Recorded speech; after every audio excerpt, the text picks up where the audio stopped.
paper reports that two of the male prostitutes were given a late-night tour of the White House last year.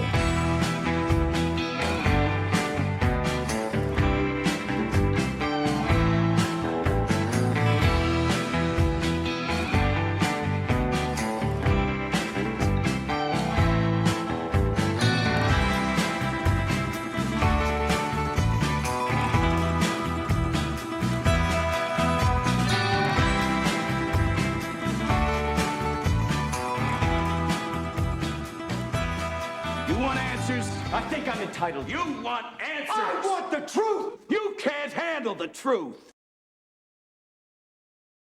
Greetings, everyone. Welcome to the Nick Bryant podcast. Today, my guest is the publisher at Trineday, Kris Milligan, who has taken so many manuscripts that never would have been published or never have seen the light of day and transformed them into something that people can read. How you doing today, Kris? I'm doing just dandy and great to talk with you. And Kris is also my favorite hippie too of all time. He lives in Oregon, where there's a lot of hippies that live in Oregon. I do like Oregon quite a bit. So, Kris, you take on these books that no one else will touch. No one would have touched the Franklin scandal. I gave it to an agent at William Morris, who was representing me, who ostensibly was representing me, and then William Morris was done with me. And then I gave it to another really good agent. His name was James Fitzgerald. He ran his own agency and no one would touch it. I met with some publishers, but they were frightened of libel. So what you have done is a major service to people that are seeking the truth. How did you get on this path? Well, you know, it started off with because my daddy told me some stuff I didn't understand many years ago. Okay. You know, he was, he'd been in intelligence and it had never been talked about in the house. And it really started off, he asked me a question one time, in about the mid 60s. He says, you know, what do you think of the Vietnam War? And I gave him my dad a flip teenage answer. I says, you got a sack of hand grenades and you got some rice patties, you go throw the hand grenades and win it for the good guys wearing the white hats. I'd been raised on World War II. All my dad, all my uncles had been in World War II and John Wayne, you know. So I gave him this flip answer and he said, well, we have to have a talk. And it was several years later when I came to the house the day before my 20th birthday, and Dad said, it's time for that talk. And I just kind of said, oh, okay. And he took me in a room with this a professor from Vanderbilt. And everybody sat down and my dad didn't say hey ho or anything. He just said, well, the Vietnam War is about drugs. There's these secret societies behind it. And I'm thinking he's talking about the mafia. And then he says, and communism's all a sham. These same secret societies are behind it all. It's all a big game. At that point in time, my dad lost me. I didn't understand what he was talking about. It didn't compute. You know, I'd been stuffed under the desk because the Ruskies were going to bomb us. And then they started talking. They then proceeded to tell me all about my dad's intelligence career, which had started in the 30s when he was an 18-year-old kid, an exchange student to China. And then they started talking about the Vietnam War, and they said that they had been involved with a report that it's my memory that it had to do when Eisenhower came aboard. It was a worldwide assessment report. And they started telling me that they're playing out a lose scenario in Vietnam, which again didn't compute. I mean, I was having to deal with the selective service. They were trying to send us kids to Vietnam to go kill people, but with rules. And I didn't understand how to kill people with rules. And then I've got this professor, my dad, telling me that they're playing out a lose scenario in Vietnam, which didn't compute. And so, it got pretty soon that I wasn't understanding what they were talking to me about. They started talking about propaganda and sway pieces, and I was just lost. And so I just went on with my life. I was I left school and started a record store and was putting on Grateful Dead dances and was having a good time. And then I was reading a girly magazine. I believe it was a Gallery. And there was an article about the Kennedy assassination. And they started talking about, well, some people talk about the mob, some people talk about the CIA. And then there was like a throwaway line, and some people talk about secret societies being involved. And that brought back this conversation that I'd had with my dad. And I started to think, what was Dad telling me there? And so I really started to, and also at the same time, in the girly magazines, Penthouse and Playboy, whatnot, there started to come out stories about CIA drugs. Okay.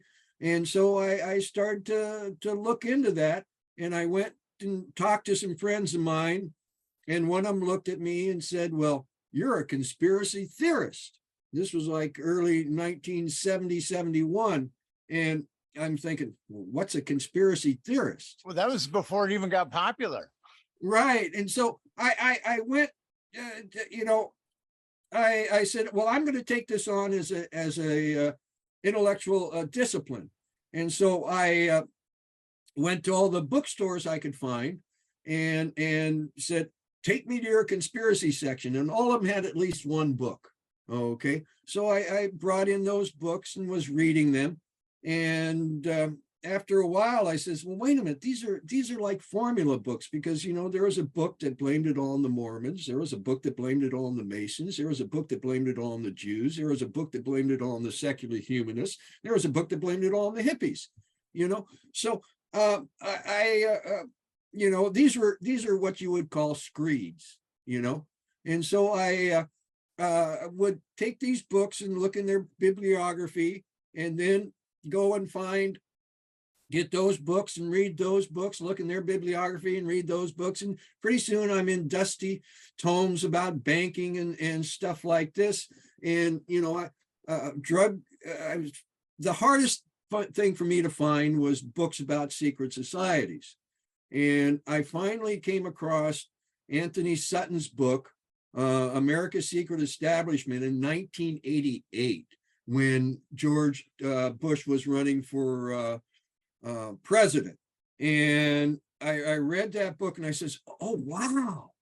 Now I really kind of understand what my dad was saying. Okay. Because my dad didn't say skull and bones. He just said secret societies, And, but by that time, my dad had been really ill with Parkinson's for many years, taking some very heavy medication.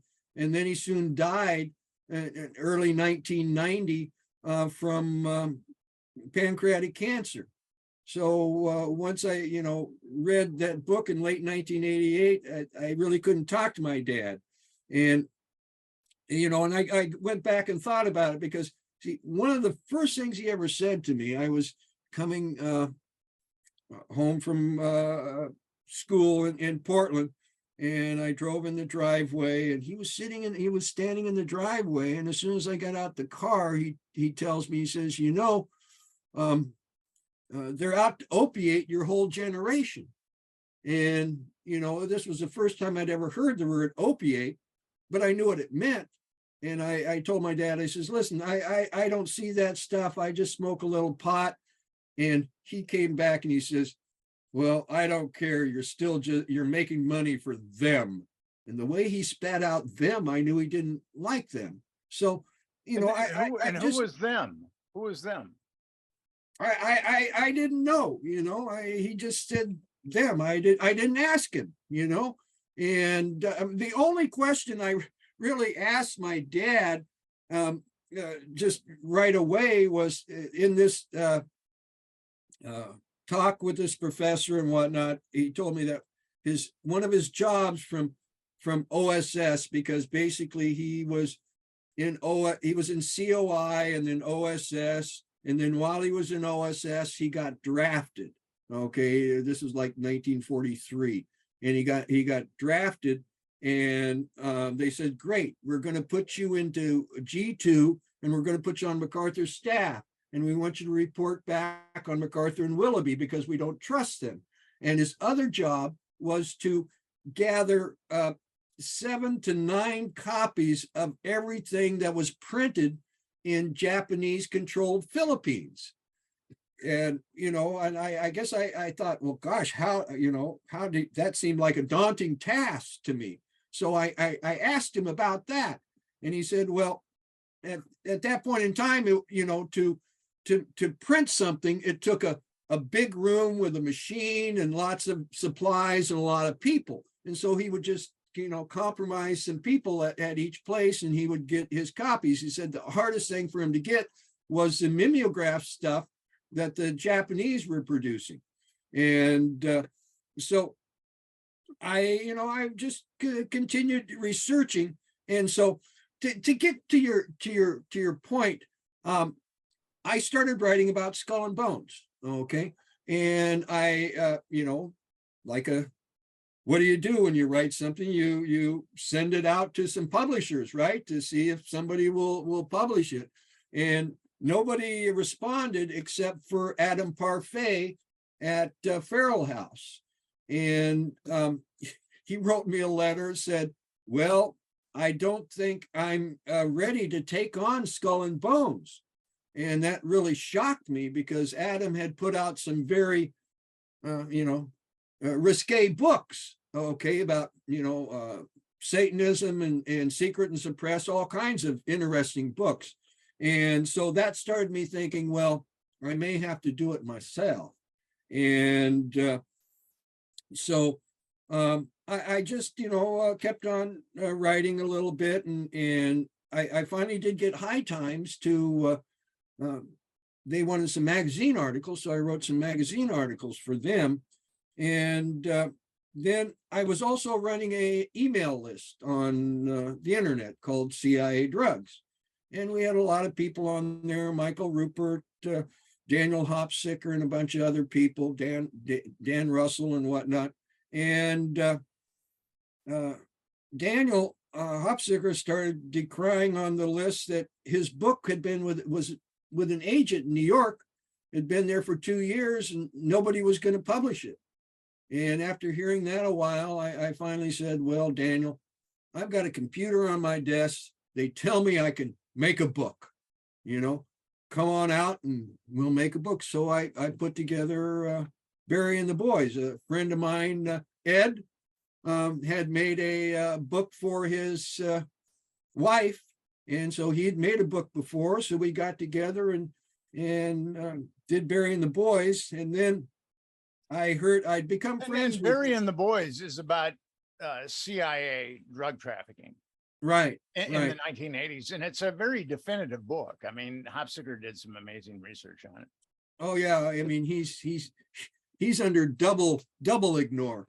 And so also I'd become friends with Professor Sutton. I'd written to his publisher before and never heard anything back. And then I started to, write these stories. Some of them got put up on this, I can't remember the name of it, but it was some conspiracy site. And Professor Sutton contacted me, sent me an email. And I said, oh, wow, great. It took me a couple of years for him to talking to him before he'd let me come to his house or anything. And we became friends. And then he, a little after I did Daniel's book, he informed me that his book, America's Secret Establishment, was going out of print. I mean, he had written these, 4 little things: how the order controls education, how the order does war and revolution, and different little pamphlet books, and he put them together into America's Secret Establishment. And nobody would publish them here. And finally, he was getting these things published in Australia. They were getting stolen off the docks. And this was before the internet, and basically people, they were communicating through newsletters. And so we had this newsletter, and finally somebody on the newsletter said, what do you mean nobody will publish it here? So this mom and pop print shop in Montana started publishing his book. Well, they had were retiring to Arizona, and his book was going to be going out of print from them. And I said, Anthony, that can't happen. So I talked to Daniel about it, but he didn't want to, he just wanted to do his own book, and he didn't want to do anything else. So I went out and borrowed $5,000 and started Trineday and did America's Secret Establishment. And then my second book, Expendable Elite, we got taken to federal district court because the. And what's that book about? Give us some background. It's about the Vietnam War, and it's about it was written by a Lieutenant Colonel Dan Marvin, the only lieutenant colonel I know that didn't graduate from high school. Okay, because he was an assassin, and he was basically given, he was a truant in Chicago, and was given the option, well, you can go to jail or you can go into the Army. So he went into the Army. And this was a story about the Wahows, who were a militant Buddhist sect who basically controlled a bunch of the Mekong River, especially up towards the Laos border. And when I first heard about him, he had some tangential relationship to the JFK assassination. I thought that's what his book would be about, but no, it was about this Vietnam War and him being asked by the CIA to assassinate Prince Sihanouk. And so we got his book out there, and then the Special Forces Association came at us and said, well, we have to declare that book fiction. Well, because my daddy had been in Vietnam in '56, I'd been doing a whole bunch of research about the early parts of the Vietnam War and different things. So I knew about the Wahows, and I knew about this story. And I said, this isn't fiction. And I looked at my Constitution and said, I don't see, the Special Forces Association in the Constitution telling me what I can print or not. So we had to go to federal district court in Charleston, South Carolina. This lieutenant colonel from New York and this hippie from Oregon, where you go into town on the Westmoreland Parkway. Okay, but we got a unanimous verdict that yes, it was we didn't have to declare the book fiction, and it took you 2 trials, though. Well, they played a. They tried to bleed you.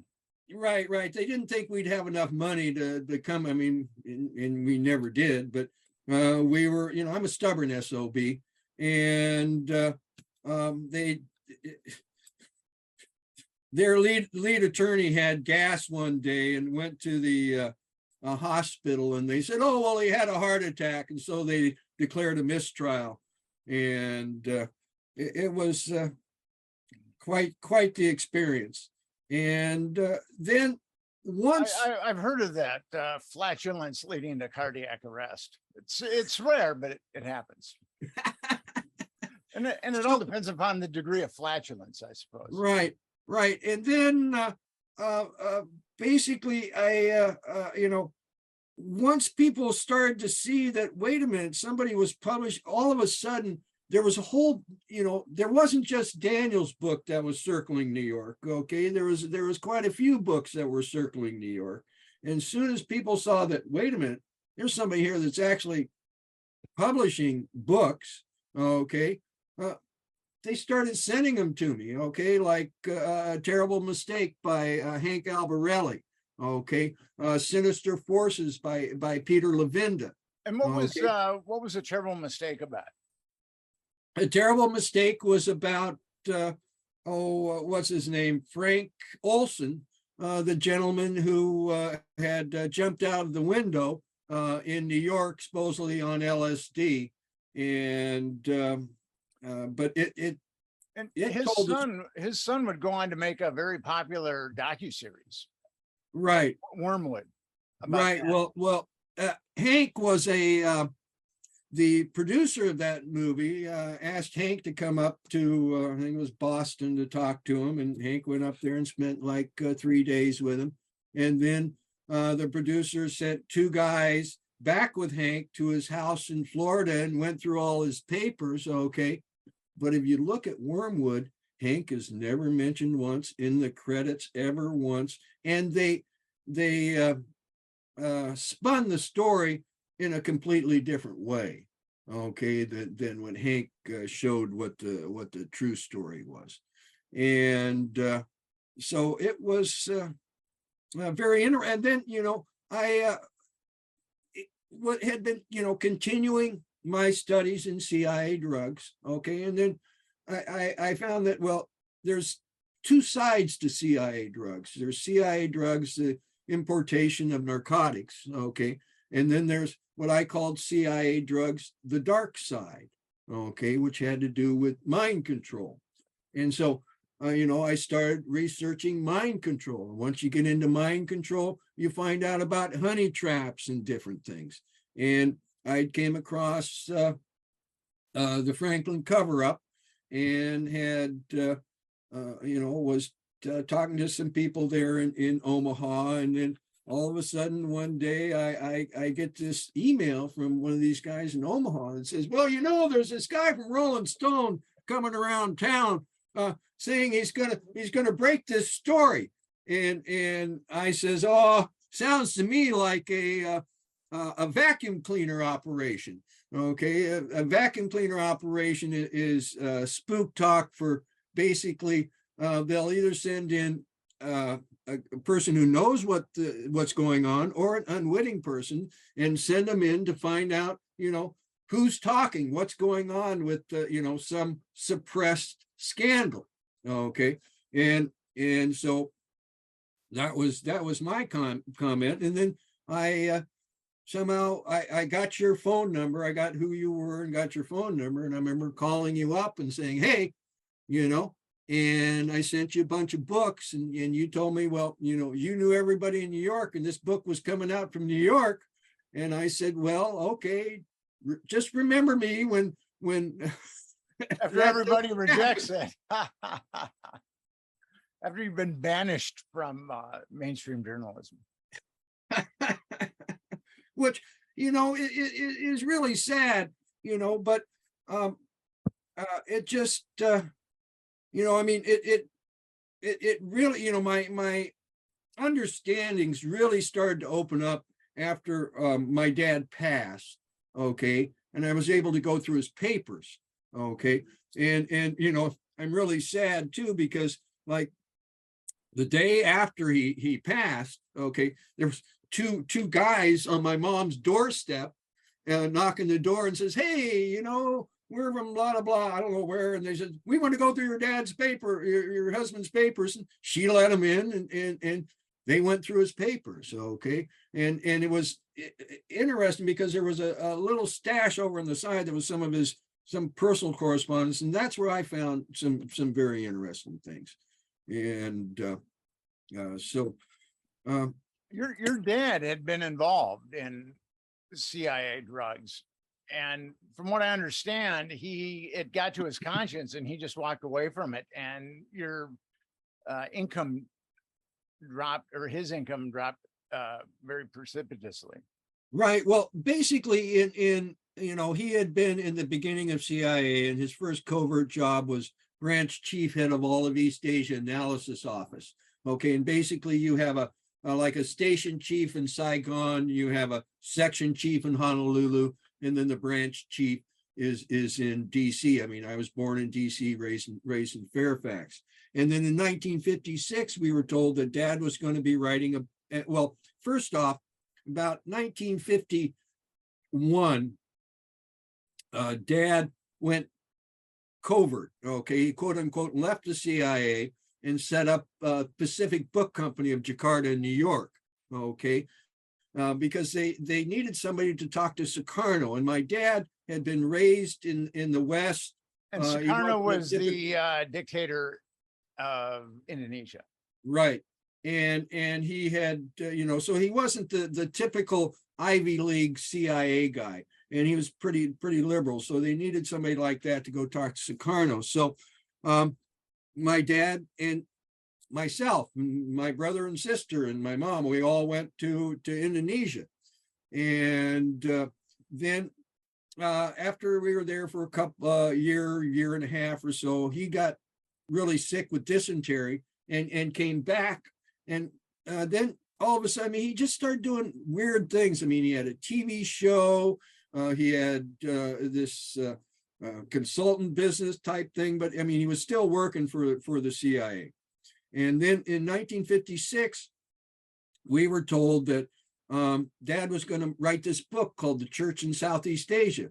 And so parents took us and dropped us off and at our grandparents' house, and they went off to Southeast Asia. And it came to find out later on, and going through his papers, one thing he had done was he was meeting Ed Lansdale, okay, in Vietnam, okay. And Ed Lansdale is a very nefarious character who was in the CIA. right. And he wrote a report. Okay, I mean, that's what you do. You go do these things, and then you come back and you write a report, right? Well, he wrote a report, and Lansdale was recalled. Okay, and then there got to be a bit of a power struggle, I believe, and Lansdale had many more powerful friends than my dad. And what my dad told me in that meeting with the professor from Vanderbilt was that he had left soft in 57 and then left hard in 59.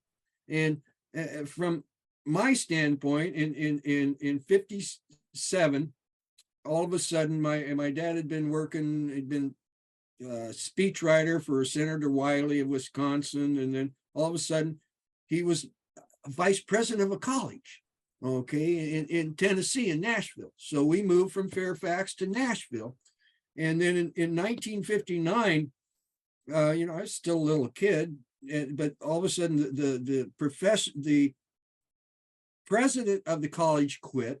They asked my dad to be president. He said no and quit, and moved the whole family out to Oregon, and was going to college. Okay, and just recently somebody contacted me on the internet and asked about this house we had in Tennessee. It was a nice big house, nice neighborhood. Billy Wade, the LA Rams quarterback, lived there, and the Sislers lived there. And they sent me the sales thing that my dad, when they sold it, he sold the house for $10. Okay, plus the people took over the contract. So it was and it was in the middle of the school year. I mean, we moved. I mean, it was just strange. And so I believe what my dad told me. He says, like I said, he left them soft in 57 and hard in 59, because I believe something was asked of these people to do there at the college, and they just wouldn't do it. Okay, and so that's when when he left the agency, and he told me in 69 when he was talking to me, he said, one reason I'm talking to you now is because he had signed some things that said he couldn't talk for 10 years. So,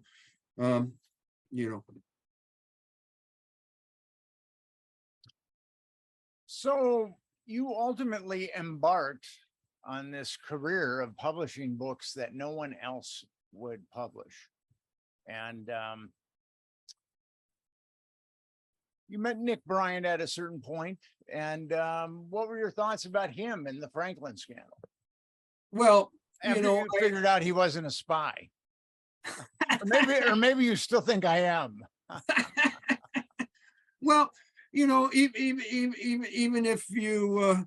if you are, I mean, it's good to, doesn't make any difference. There are people on the internet who claim that I'm a spy. So I always get a kick out of that. Oh, okay. Well, I get accused of being in the CIA because my daddy was in the CIA, and I get accused of all kinds of things, and people, really mad at me because, I didn't jump on the QAnon bandwagon and whatnot, but I've been hanging out in conspiracy theory land for well over 50 years. Okay. And I've seen a lot of buses come through and say, hey, jump on, and because conspiracy, one of the first things I learned about, conspiracy theory is that conspiracy theory doesn't have to be true to be effective. Okay. And conspiracy theories are used all the time to deflect, to do whatever, all kinds of different things. And so, no, I was very happy with Franklin's scandal because, the Franklin cover up, there was some very interesting stuff in there, but it still seemed to me to be kind of squishy. Okay. And you brought a journalistic, okay, mindset. Okay. And, you crossed all your T's and dotted all your I's. Okay. And so I was very impressed with Franklin's scandal. And I wanted to, I mean, when, you're looking at this stuff, and you come across the honey traps, and then you come across the fact that there are federal employees covering this stuff up, this most horrific crimes against vulnerable, children. I mean, it just, it staggers belief. You don't want to believe it. You don't want to think, well, my government wouldn't do that, So I was very, very impressed and very happy with Franklin's scandal because it was, it presented it as fact because it was fact. Well, there was a lot of documentation to back it up. That's for sure. I think I gave you like a 600-page manuscript, and you had boxes. Well, the boxes were many of the documents that I'd acquired, but then I also had a bunch of them on drives too. So there were thousands and thousands of pages of documentation with the Franklin scandal. And you had an amazing editor. I've been a professional writer for like 32 years now. And usually with editors, it's 6 of one, half a dozen of the other. They make some changes and, it doesn't really help. It doesn't really hurt. And then you've got some editors that really screw your writing up, and they're a minority. But then you've got some editors that really elevate your writing, and they're also a minority. And you had one of those editors. Oh, I loved Russ. I miss him so deeply. Yeah, I do too. He was, he was a professor of English and a poet, and he always wondered what I got him into, and God rest his soul. But yes, it was a good process. It was a good process that produced a great book. And we can't even get arrested, right? I mean, there's well, the op on the Wikipedia page on the Franklin child abuse allegations is, I mean, it just makes it nonsensical. And that op has really, really hurt us. It's right. either, and they've locked it down. Those quote unquote unscrupulous editors have locked that page down, and it reads like, children eating feces and stuff like that. And people have tried to make changes to it, myself included, but those guys, it's like 1944 on Omaha Beach. They're not taking a step back. And they're very hard they're impossible to deal with. And, I've been trying to get that page to be somewhat rectified over the years. Finally, I called up Jimmy Wales last week. I got his unpublished cell phone number, and I called him up. I said, Jimmy, how you doing? My name is Nick Bryant, and Wikipedia has really screwed up this story I've written. And Jimmy was actually very nice to me. And I said, I tell you what, he gave me his email. I sent him some links. I sent him the Franklin scandal. And he said he would get back to me. And guess what?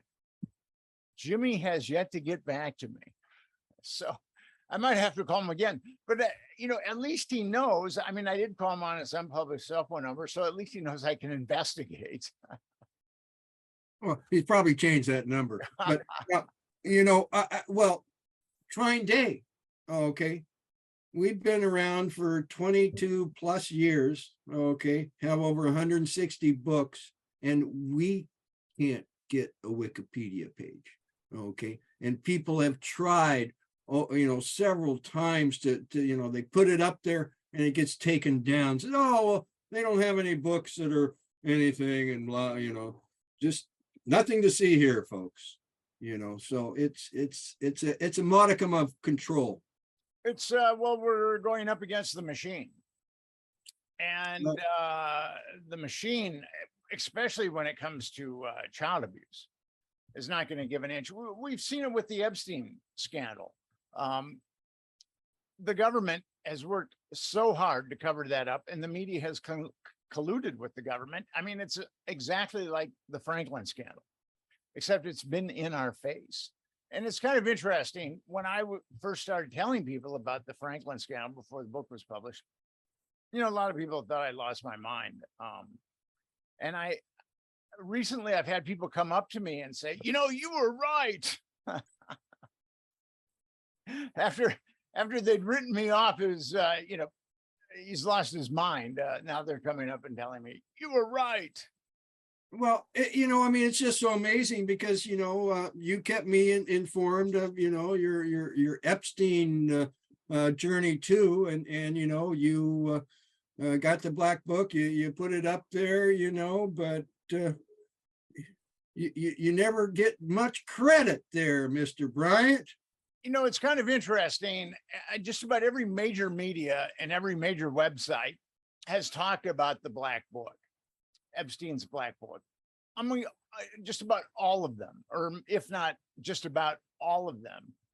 And there's only been 2 that have credited me with putting Epstein's black book on the internet, which took 3 years to find someone that was willing to do that. I pitched it to a bunch of mainstream magazines and they wouldn't touch it. And, but yeah, only 2 media outlets have given me the credit of putting the black book on the internet. Well, and Franklin scandal hasn't died either.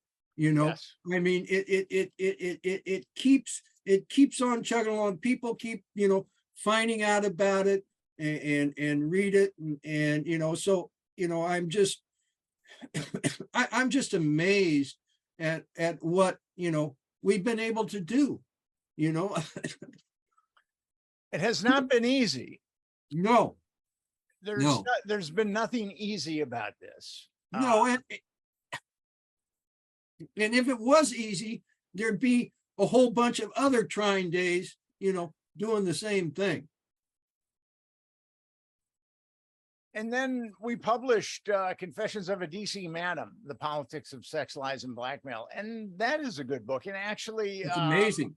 I've talked to some people. I was just contacted by an agency that once represented me, William Morris, and they've got someone that's interested in it. And I was talking to a fairly esteemed documentary maker a couple days ago. We had a conference call, and so we'll see what happens. What I've noticed is with the Franklin scandal and also with Confessions, it goes to the very top. They're heavily corroborated books, and they lift the veil on something very dirty, and they go all the way to the top. I mean, producers get behind them, and but it's always the person at the top of the pyramid of that particular media company that vetoes it. Always. Well, can I tell one of my Hollywood stories that you're a part of? Sure. Okay, well, you know, I was contacted by the executive producer of 24 one day. Okay, and he says, you know, I think that, you know, 24 is being used to propagandize and to psychological warfare against the American people. And he started looking around and saw a bunch of our books. And so he liked A Terrible Mistake, Dr. Mary's Monkey, and Franklin Scandal. And so, he was looking to make these into movies, and Seth was his name. And he, I went down there and talked to him, and, we about a terrible mistake we had, big room, big, bunch of people sitting around a table, and I was in that room myself.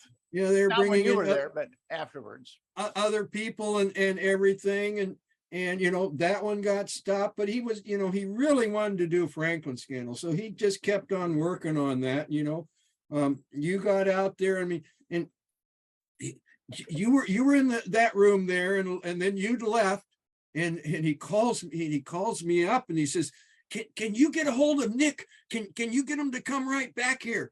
And I says, well, I got to know, I think I can get a hold of him.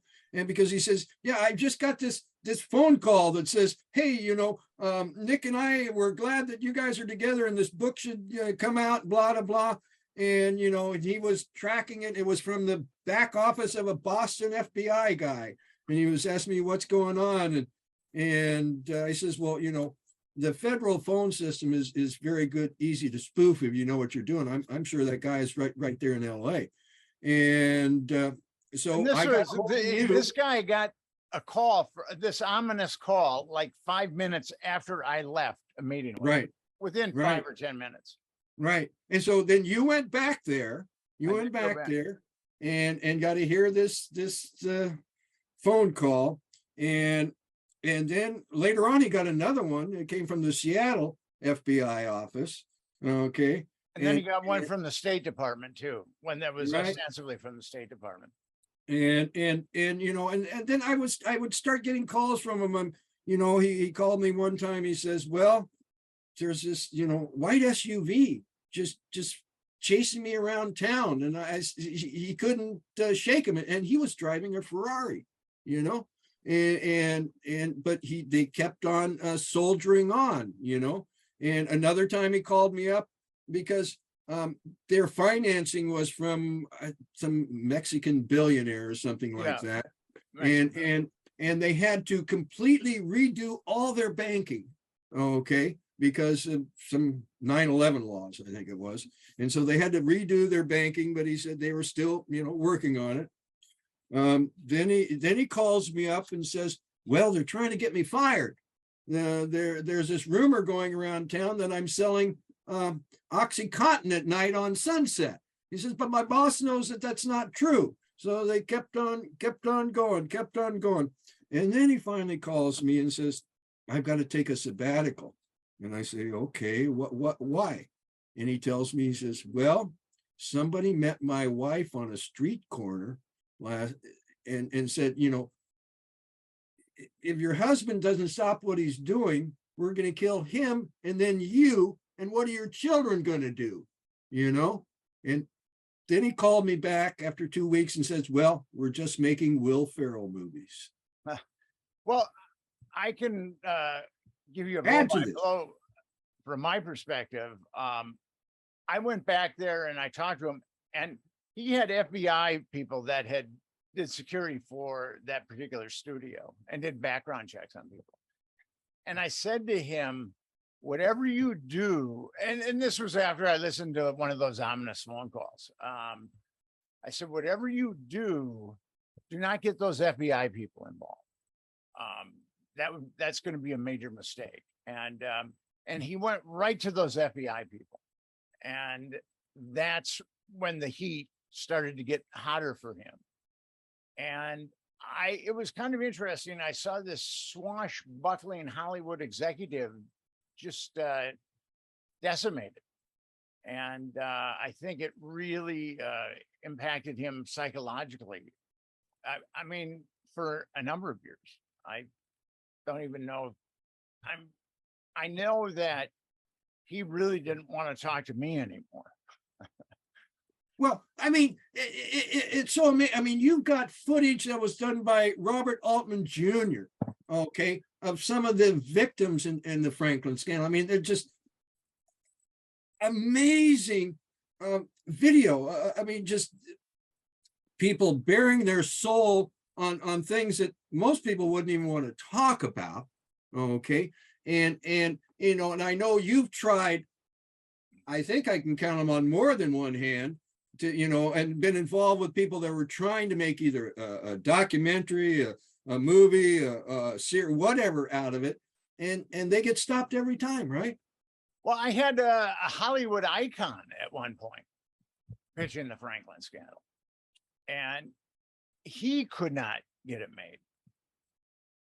And that was I thought for sure once he signed on that it was going to be all systems go, but he could not get it made. And the pitch, I don't think the pitch was in the best shape it could have been. I think the pitch went off on too many tangents, but still, this guy was a Hollywood icon, and I had all that footage. And I still have all that footage, and I'm still looking for someone to make a docuseries or documentary about the Franklin scandal. It wasn't the pitch. It wasn't the pitch. It was the people up at the top with the money who stop things all the time. The same people with the money that, do all kinds of things. I mean, in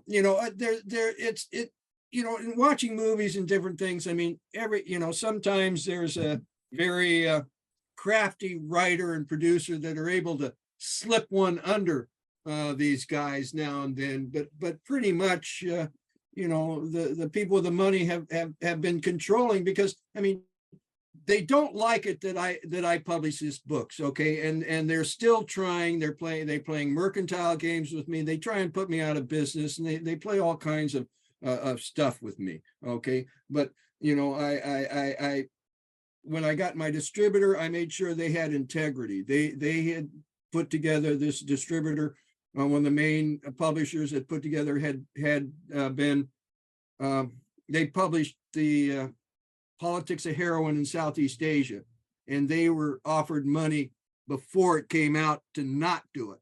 Okay, so and that's a classic book, Alfred McCoy.